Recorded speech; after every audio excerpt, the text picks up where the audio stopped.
Boa tarde, presidente, mesa diretora, nobres pares, assessoria, público presente que nos acompanham aqui presencialmente. Aproveito para cumprimentar todos que nos acompanham pela TV Câmara, um grande abraço, todos que nos acompanham pelas redes sociais, pelo Facebook, Instagram, uma boa tarde a todos, que Deus abençoe. Antes de tudo, agradecer a Deus pela oportunidade, podermos estar aqui como vereador, representando a nossa cidade, a nossa população. Eu quero, antes de explanar aqui os meus trabalhos, cumprimentar aqui, um cumprimento especial à minha amiga Roberta e estender também ao Cauê, que são conselheiro tutelar, parabéns pelo trabalho que vocês executam, que Deus possa continuar abençoando vocês nessa caminhada, viu? Sucesso sempre. Presidente, as nossas indicações já foram encaminhadas pelo sistema eletrônico. Todas chegarão, excelentíssima senhora prefeita. Obrigado, presidente. Porém, eu tenho uma indicação, que estarei fazendo a leitura. É regimental. Obrigado. Essa indicação, voltada a todos os servidores públicos da nossa cidade, eu venho aqui pedir para que a nossa prefeita, a Raquel Auxiliadora Aquino, que tenha um olhar sensível aos nossos servidores, uma atenção à valorização dos servidores públicos, várias categorias que têm trabalhado muito, têm se sentido excluídos em relação a algum tipo de valorização, então que possa atender a esses funcionários públicos. E já aproveito aqui para cobrar algo que nós já estamos aqui há um tempo cobrando, a gratificação dos motoristas da SEDUC. Tem uma parte que recebe, outra faz o mesmo trabalho e não recebe, assim como os enfermeiros que trabalham no PS Quietude, que também estão aguardando, prefeita. Indicação. Temos alguns cargos aqui na nossa querida prefeitura e administração que merecem uma atenção especial, pois se sentem invisíveis. Tenho ouvido muitas queixas dos profissionais técnicos que desempenham suas funções com responsabilidade e excelência, e que, apesar de não serem um contingente grande, como a nossa querida GCM, ou os nossos grandes profissionais, os agentes administrativos, também merecem o reconhecimento de um plano de carreira que os contemple. Falo dos cargos de auxiliar de topógrafo, desenhistas, porteiros, coveiros, carpinteiros, servente, trabalhador, entre outros. Sempre falamos daquele que tem uma quantidade maior, mas aqueles cargos que hoje na prefeitura não tem tantos profissionais em exercício, ora, não deveríamos valorizá-los também? Peço que, da mesma forma que sempre pedimos à grande massa, que realmente é inegável que mereça, vamos pedir também por esses profissionais que, com muito pouco, fazem muito por nossa administração e cidade. Por isso, indico a excelentíssima senhora prefeita Raquel Auxiliadora Aquino, para, junto ao setor competente, que faça as avaliações necessárias para a realização desse pleito. Sala Emancipadora Oswaldo Toschi, 20 de junho de 2023. José Carlos dos Santos, Zezão, vereador, é uma indicação, presidente. Será encaminhada à excelentíssima senhora prefeita. Obrigado. Presidente, tenho também um requerimento, um importante requerimento. Ao longo do meu mandato, eu tenho recebido algumas demandas em relação a munícipes que não têm condições de estar cuidando dos seus idosos. Muitos acamados, outros cadeirantes, outros por falta de renda realmente. E chegou ao nosso conhecimento que eu faço questão aqui em forma de requerimento, está explanando aqui. Senhor presidente, nobres pares, requerimento.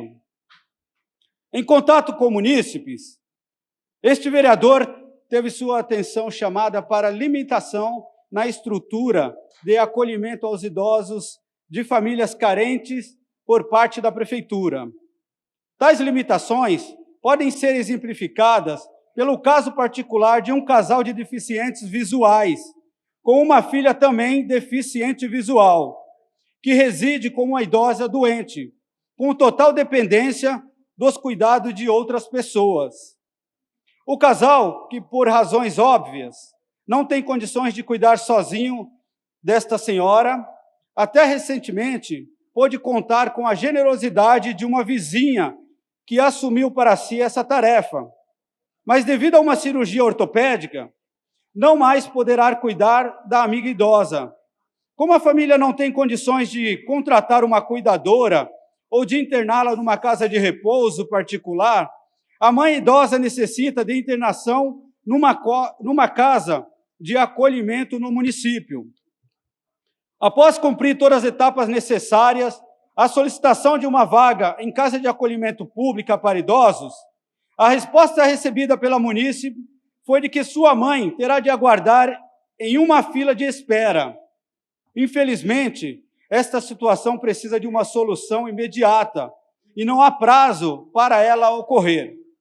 Podemos considerar que para uma família contratar uma cuidadora ou um cuidador por um período diário de 8 horas, o custo mínimo será a partir de R$ 2.500 por mês. A internação de um idoso em uma casa de repouso, das mais baratas, também não sairá por menos do que isso, podendo os custos subirem exponencialmente, conforme se agrega mais comodidades e diversificações aos serviços. Levando em conta que a população ativa de Praia Grande, em 2020, era de 58.917 pessoas e que o salário mínimo médio mensal era de 2,3 salários mínimos, tais despesas são impossíveis de serem assumidas pela grande maioria das famílias de nossa cidade. Como fazer nos casos em que a família não tem condições de prestar os cuidados por si só e nem recursos para contratar quem o faça?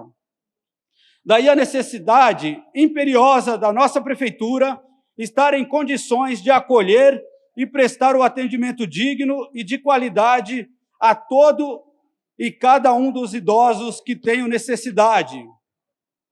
Vamos tentar fazer um breve, despretensioso exercício para tentar quantificar, com os dados disponíveis, as necessidades de acolhimento da população idosa em Praia Grande. Segundo o IBGE, em 2010, para um total de 262 mil pessoas, havia 27.500 acima de 60 anos, correspondendo a cerca de 10,5% da nossa população. Considerando que a população da cidade tenha chegado a quase 340 mil pessoas em 2022, e supondo que a porcentagem de idosos permaneceu a mesma, podemos estimar que os acima de 60 anos passaram a ser mais de 36.225 pessoas. Seria irreal supor que, deste total, ao menos 1.000 idosos tenham necessidade de cuidados mais intensivos e que sejam de famílias sem condições econômicas. Neste caso, hoje, todos poderiam contar com atendimento de qualidade por parte da Prefeitura. Ficarei feliz caso a Prefeitura tenha condições de apresentar os seus próprios números, com base em estudos e dados oficiais, corroborando ou corrigindo o exposto acima, e com base nesses números, apresentar seu planejamento para atender esta necessidade.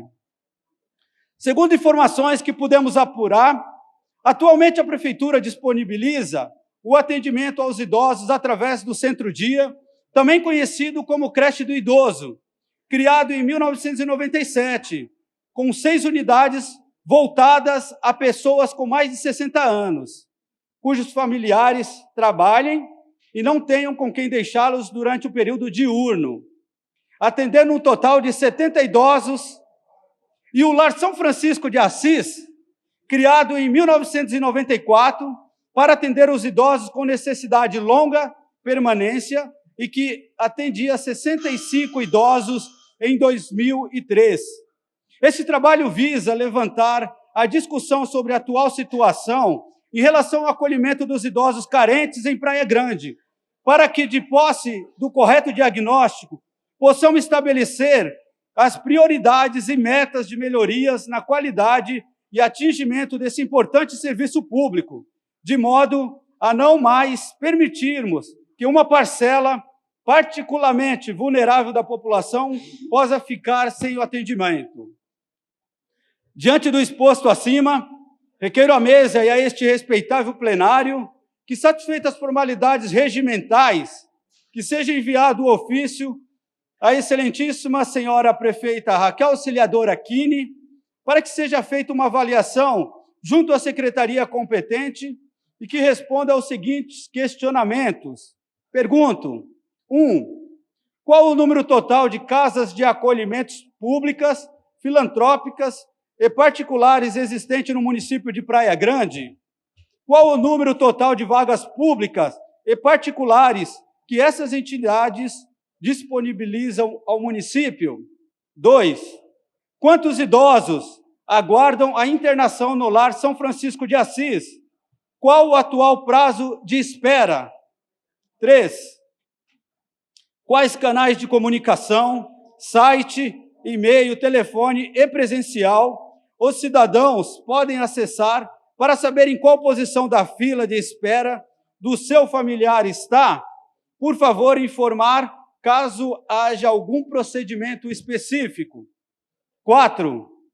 Os critérios de classificação para a fila de espera levam em conta uma avaliação técnica ampla da situação da família e do idoso ou é levada em conta a ordem de chegada? Por favor, detalhar. 5. Existe alguma recomendação oficial quanto ao número de vagas de atendimento a idosos de curto e longo prazo por 100 mil habitantes? Em caso positivo, como Praia Grande se situaria em relação a este índice? 6. As principais iniciativas da Prefeitura para prover a infraestrutura de serviços de cuidado ao idoso que a cidade possui hoje, salvo engano, datam da década de 1990. A Prefeitura tem algum projeto para construir um novo equipamento na cidade? Se sim, qual o local escolhido e o prazo de entrega da obra? 7. Quais são os projetos e convênios em desenvolvimento atualmente para aumentar os recursos e ampliar os cuidados disponíveis às pessoas idosas? Sala Emancipadora Oswaldo Toschi, José Carlos dos Santos, Zezão, vereador.